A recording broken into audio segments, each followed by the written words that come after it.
Sri Kuberan TV நேயர்களுக்கு astro KS ஐயங்காரின் பணிவான நமஸ்காரங்கள். வாரப்பலன் 29/1/2024 4/2/2024 வரை உண்டான வாரத்திற்கு என்னென்ன பலன்கள்னு பார்க்கலாம். முதல்ல இந்த வாரத்தினுடைய கோல்சாரம் காலபுருஷ தத்துவத்தின் முதல் ராசியான மேஷ ராசியில குரு பகவானும், 6ஆம் இடம்னு சொல்லக்கூடிய கன்னியில் கேது பகவானும், 9ஆம் இடம்னு சொல்லக்கூடிய தனுசு அப்படின்னு சொல்லக்கூடிய இடத்துல செவ்வாய் பகவான், சுக்கிர பகவான், சூரிய பகவான் மகர மாசம்ன்றதுனால மகரத்திலையும், அதாவது தை மாதம்ன்றதுனால மகரத்திலையும் புத பகவானும் சேர்ந்திருக்கார். கும்பத்தில் சனி பகவானும், மீனத்தில் ராகு பகவானும் இருக்கா. இந்த வாரத்தில் இதுதான் கிரகச்சாரம், எந்த ஒரு மாற்றங்களும் இல்லை. இந்த வாரத்தில் சந்திர பகவான் அதிவேகமாக செல்லக்கூடியவர். இந்த வாரத்தில் பூர நட்சத்திரத்தில் ஆரம்பிக்கிறார், அதாவது சிம்ம ராசியில். அதிலிருந்து அனுஷ நட்சத்திரம் அது வரலும் போகிறார், விருச்சிக ராசி வரலும் போகிறார். இதனால் பார்த்தீங்கன்னா சிம்மம், கன்னி, துலாம், விருச்சிகம் இந்த 4 ராசிக்கு சந்திர பகவான் போகிறார். இந்த வாரத்தில் வரக்கூடிய விசேஷ நாட்கள் அப்படின்னு பார்த்தோம்னா, இந்த வாரம் 29ஆம் தேதி ஆரம்பிக்கும் பொழுதே சதுர்த்தி, சங்கடஹர சதுர்த்தி, அதாவது கிருஷ்ணபக்ஷ சதுர்த்தியாக வருது. ஏன்னா பௌர்ணமிக்கு அடுத்த 4வது நாள் வர்றது கிருஷ்ணபக்ஷ சதுர்த்தி, 4வது நாள். அதனால் விநாயகரை வழிபடுவது சாலச் சிறந்தது, மிகவும் ஏற்றமானது. அதற்கு பிறகு 30ஆம் தேதி 30/1/2024 அன்னைக்கு தியாகராஜனுடைய ஆராதனை திருவையாறில் 177வது தியாகராஜர் ஆராதனை.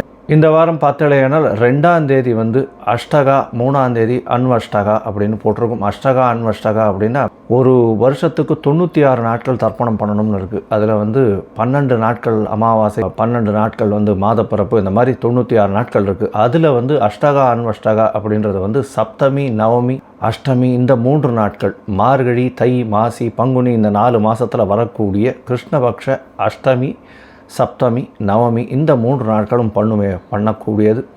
இதன் மூலியமாக ஏதாவது நீங்கள் விட்டுருந்தீங்க, தர்ப்பணங்கள் விட்டுருந்தீங்கன்னா கூட அது சேர்த்துக்கொள்ளப்படும் அப்படின்னு சொல்லக்கூடியது. 96 நாட்கள் ரொம்ப முக்கியமாக சொல்கிறது. அதில் இந்த அஷ்டகா அன்வஷ்டகாவை சொல்கிறார்.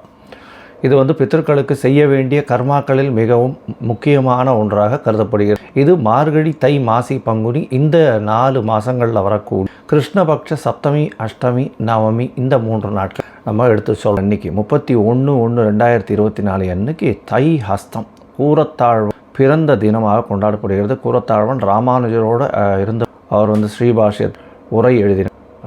கூரத்தாழ்வானை போய் சேவிச்சுட்டு வந்தால் கண்ணோய் விலகும் அப்படின்னு சொல்கிறார்.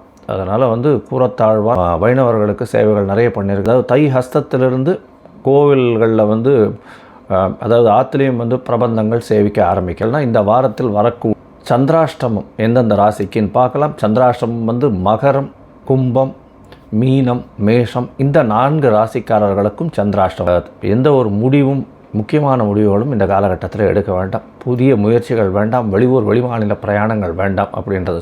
ஒருவேளை பண்ண வேண்டிய கட்டாயம் நிர்பந்தம் இருந்ததே, நீங்கள் சந்திர பகவானுக்கு உண்டான எளிய பரிகாரம் அப்படின்னு சொல்ல 1/2 டம்ளர் பசும்பால் அருகில் இருக்கக்கூடிய சிவன் கோவிலையோ, இப்போ சதுர்த்தி வேறு வருது, விநாயகர் கோவிலையோ கொண்டு போய் கொடுத்துட்டு வர்றதன் மூலியமாக சந்திராஷ்டமத்தின் தாக்கம் நிச்சயமாக குறையும் அப்படின்றது. சரி, இந்த வாரம் மேஷம் முதல் மீனம் வரை, அதாவது 29/1/2024 4/2/2024 வரலும் உண்டான நாட்களில் எப்படி இருக்குன்றது. மேஷம் அஸ்வினி, பரணி, கிருத்திகை இந்த 3 நட்சத்திரம் 9 பாதங்களை கொண்ட ராசி. ராசியின் அதிபதி அப்படின்னு சொல்லக்கூடிய செவ்வாய் பகவான் ராசிக்கு 9ஆம் இடத்துல இருக்கிறது பெரிய விசேஷம். ராசிநாதனும் ராசிக்கு 9ஆம் அதிபதியும் பரிவர்த்தனை யோகம் அடைகிறது, பெரிய ஏற்றம். இந்த வாரம் பார்த்தேனால் உங்களுடைய ராசிநாதனும் ராசிக்கு 9ஆம் அதிபதியும் பரிவர்த்தனை ஆகிறதும், 5ஆம் அதிபதினு சொல்லக்கூடிய சூரிய பகவானும் 10ஆம் இடத்துல இருக்கிறதும் பெரிய விசேஷம். அதனால் புதிய தொழில் அமையும், எந்த ஒரு முயற்சிகளிலும் வெற்றி அமையக்கூடிய வாய்ப்புகள் நிச்சயமாக உண்டு. உடல் நலத்தில் நல்ல ஏற்றம் இருக்கும். மருத்துவத்துறை, மருத்துவ உபகரணங்கள் துறை, அதை தவிர யூனிஃபார்ம் சர்வீசஸ் அப்படின்னு சொல்லக்கூடிய விஷயங்களில் இருக்கிறவர்களுக்கெல்லாம் பெரிய ஏற்றங்கள் கிடைக்கக்கூடிய வாய்ப்புகள் நிச்சயமாக உண்டு. இந்த வாரத்தில் உங்களுடைய ராசிக்கு 11ஆம் இடத்துல இருக்கக்கூடிய சனி பகவான் பெரிய லாபத்தை, பெருத்த லாபத்தை கொடுக்கக்கூடிய காலகட்டமாக இப்போ மாறிட்டு வருது. உங்களுடைய ராசிக்கு 12ஆம் இடத்தில் இருக்கக்கூடிய ராகு பகவான் மூலியமாக வெளிநாடு, வெளியூர், வெளிமாநில சம்பந்தமாக நல்ல ஒரு ஏற்றமான விஷயங்கள் வரக்கூடிய காலகட்டமாக இந்த வாரம் அமைய போகிறது. இந்த வாரத்தில் உங்களுடைய ராசிக்கு 6ஆம் இடத்தில் இருக்கக்கூடிய கேது பகவான் மூலியமாக புதிய முயற்சிகள் அனைத்தும் வெற்றி பெறும். போட்டித் தேர்வுகளில் வெற்றி பெறக்கூடிய வாய்ப்புகள் மிகவும் அதிகம். மாணவர்களுக்கு போட்டித் தேர்வில் நிச்சயமான வெற்றி உண்டு. 9ஆம் இடத்தில் இருக்கக்கூடிய சுக்கிர பகவான் உங்களுடைய 7ஆம் அதிபதியே 9ஆம் இடத்துல இருக்கிறதுனால திருமணத்திற்கு யோகம் இருக்குது. திருமணத்திற்கு பார்த்து கொண்டிருப்பவர்களுக்கு திருமண யோகம் கண்டிப்பாக உண்டு. திருமணமாய் ரொம்ப நாள் குழந்தை பிராப்திக்காக பார்த்து கொண்டிருப்பவர்களுக்கு கண்டிப்பாக குழந்தை பிராப்தி ஏற்படக்கூடிய வாய்ப்புகள் இந்த வாரத்தில் அமையக்கூடும். மருத்துவ செலவோடு இருக்கக்கூடிய மருத்துவ செலவும் சிறிது ஆகக்கூடிய வாய்ப்புகள் நிச்சயமாக உண்டு. இந்த வாரத்தில் பார்த்தோம்னா அதிவேகமாக செல்லக்கூடிய கிரகம் அப்படின்னு சொல்லக்கூடிய சந்திர பகவான் உங்களுடைய ராசிக்கு 5ஆம் இடம்னு சொல்லக்கூடிய சிம்மத்தில் ஆரம்பிக்கிறார். இந்த வாரத்தில் 5ஆம் இடத்துல 29ஆம் தேதி ராத்திரி, அதாவது 30ஆம் தேதி அதிகாலை 00:30 ஹவர்ஸ்னு சொல்லுவாள் இல்லையா, அதாவது 29ஆம் தேதி ராத்திரி 12:30 மணி அது வரலும் இருக்கார். இந்த காலகட்டத்தில் உங்களுக்கு பார்த்தீங்கன்னா தாயின் மூலியமாக நல்ல ஒரு வெற்றி செய்தி வரக்கூடிய வாய்ப்புகள் உண்டு. தாயின் மூலியமாக ஒரு வியாபாரத்தை நீங்கள் ஆரம்பிக்க முடியும் அப்படின்னா ஒரு ரூபா வாங்கின்னு போய் ஏதாவது புதுசாக வியாபாரம் ஆரம்பிக்கிறீங்கன்னா பண்ணுங்கள், கண்டிப்பாக பெரிய ஏற்றம் வரும். திருமணமாய் குழந்தைக்கு பிராப்திக்கு பார்த்துட்டு இருக்கவாளுக்கு இந்த காலகட்டத்தில் கருத்தரிக்க வாய்ப்புகள் மிகவும் அதிகமாக இருக்கும். இந்த வாரத்தில் உங்களுடைய ராசிக்கு 6ஆம் இடத்துல சந்திர பகவான் போகிறார். 6ஆம் இடத்துல அவர் 30ஆம் தேதி எர்லி மார்னிங்லேருந்து 1ஆம் தேதி மதியம் 11:30 வரலும் இருக்கார். அதாவது 30-31-1 தேதி மத்தியானம் வரலும் இருக்கார். கேத்துவோட சம்பந்தம் 4ஆம் அதிபதி 6ஆம் இடத்துல இருக்கிறதுனால உங்களுடைய சுகங்கள் குறையும். தாயின் உடல்நிலையில் சற்று பிரச்சனைகள் இருக்கக்கூடும். புதிய வேலை கிடைக்கக்கூடிய பாக்கியம் உண்டு.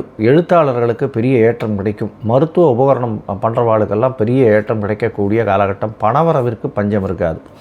உங்களுடைய ராசிக்கு சப்தமத்தில் சந்திர பகவான் போகிறார். 4ஆம் அதிபதி 7ஆம் இடத்துக்கு போகிறார். ஒரு கேந்திரத்துக்கு உண்டானவர் அடுத்த கேந்திரத்தில் போய் இருக்கிறது பெரிய விசேஷம்.